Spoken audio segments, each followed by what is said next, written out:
In part 2 of this lecture, we've set up watchers using the $watch function.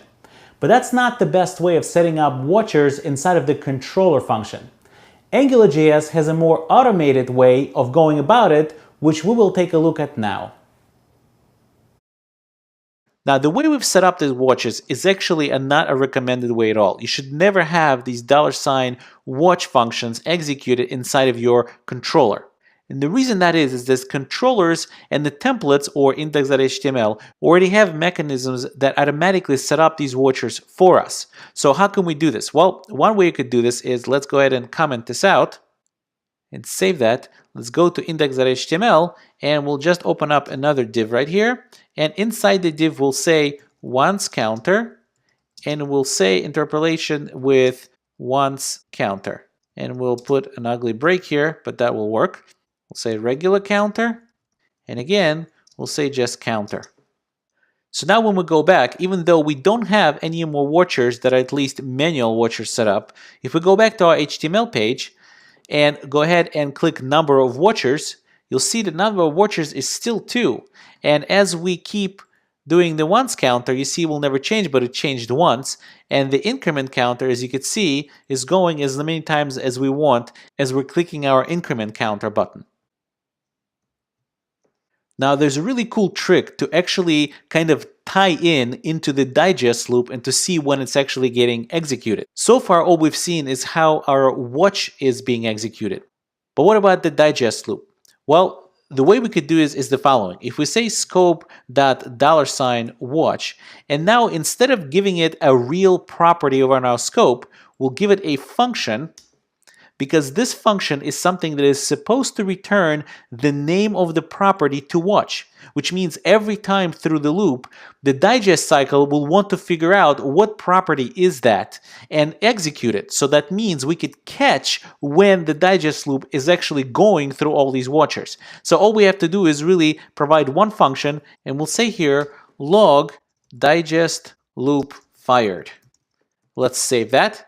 I'm going to go back. You'll see the digest loop already fired twice before we even started anything. And the reason that is that when we go back and look as to what's going on here, since our watchers are being set up by the interpolation double curly braces, when we have the scope.once counter equals 0, that means this property gets changed, and so does this. So which means there's already a one time that the properties get changed. And since we know that one time things are changing, it will go once through the loop, and then we'll go through the loop one more time just to see that everything is clean, there's no dirty values, meaning nothing has changed anymore. That's why you see here the digest loop fired twice.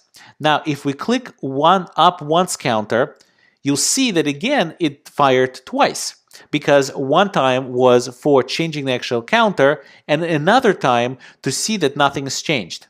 Now that I know that it's changed and it will not change again, if I click once counter again, you'll see that it's only changing once. Let's actually clear that, and you'll see that the digest loop is only getting fired once. Let's clear it again. And still only get fired once. And the reason that is that through the first time that the digest loop fires, it sees that nothing really has changed.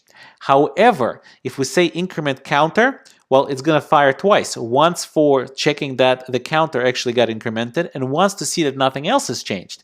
If we click it, and we'll clear that again, click it again, it will once again see that the counter changed, and then we'll run through all the watchers once again to see that nothing else has changed. And therefore, every time I click, you'll see that the number of times this console.log will get printed out is going to be incrementing by 2. So 6, 8, 10, and so on. In other words, every time I click, there's going to be 2 times that the digest loop goes through the watchers to make sure that everything is updated properly. So now we've seen 2 ways as to how to set up these watches. One is to do it manually through these $watch functions, which are not recommended to be done inside a controller. However, you could do it inside of a service, which we haven't yet covered, or a directive or a component. And the second way is to actually just interpolate using double curly braces some property, and that automatically, or AngularJS automatically sets up a watch for you, because it knows that once this property changes, it will need to update the DOM come and update your page. So therefore, a watch is required. There's a third way to set up a watch, and that is simply having an input element with an ng model. An ng model is what's called a two-way binding, and we're going to talk about that in a minute. So if I say ng model and it's going to be equal name, if I save that and actually create a name right here so we could see something for that property, we'll say scope.name and will equal to Yaakov and save it. If we go back, you'll see the digest again fired twice. Well, that's because we've initialized things here. If we click on number of watchers, you'll see that number of watchers is now 4. So where did it get number 4? Well, let's go back and take a look at our code. And let's start counting. The first one is the input field that we set here with the ng model name. The second one is the once counter with interpolation. The third one is the counter, again with interpolation. And the fourth one is actually our trick that we made in order for us to watch the digest loop. This is also a watch that we're setting up. So that's the fourth one. And if we go back to our page, if I start typing in that field, you'll see that every time I type, the digest loop gets fired twice. In fact, let's go ahead and clear that. And if I start typing anything, you'll see that the digest loop fired twice. Again, the idea is the same. Once it fires because we changed something about the property that's being watched, which is our name property right here. And the second time it fires to make sure no other properties were triggered and changed as a result of the first change. So every time we type, the digest loop will run twice. Once because of the change, and the second time to verify that nothing else has changed in the entire list of the watchers that we have.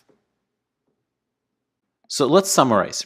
So in this lecture, we spoke about the digest cycle, which is basically running these digest loops over and over until all watchers report that nothing has changed. And this whole process is really not specific to AngularJS. It's really in general called dirty checking to make sure that every one of the watchers is no longer dirty, meaning the values have not changed. We also saw several ways to set up these watchers that watch a particular property that is set on the $ scope. One way to do that is to directly call the $watch function on the $scope object.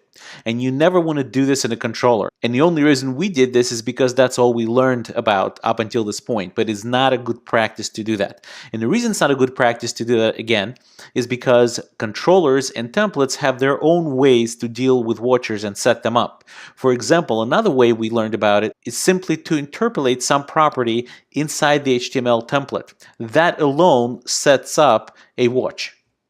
Also, if you have an input element that has an ng-model declared on it, that property that is declared in ng-model will have a watch associated with it because Angular will set one up for you.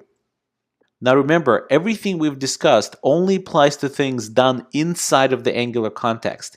If the event that triggered the whole process, even updating some property inside of the $scope, that is not an Angular type of event, it's not triggered inside the Angular infrastructure, the Angular digest cycle will not know to run, and therefore nothing will show to be updated until the next time the digest cycle runs because of some other events, and then it will repaint the browser with the proper values that are already sitting there. But it will not show up to the browser immediately because the digest cycle needs to be kicked off, and it only knows to get kicked off if it's inside the Angular context.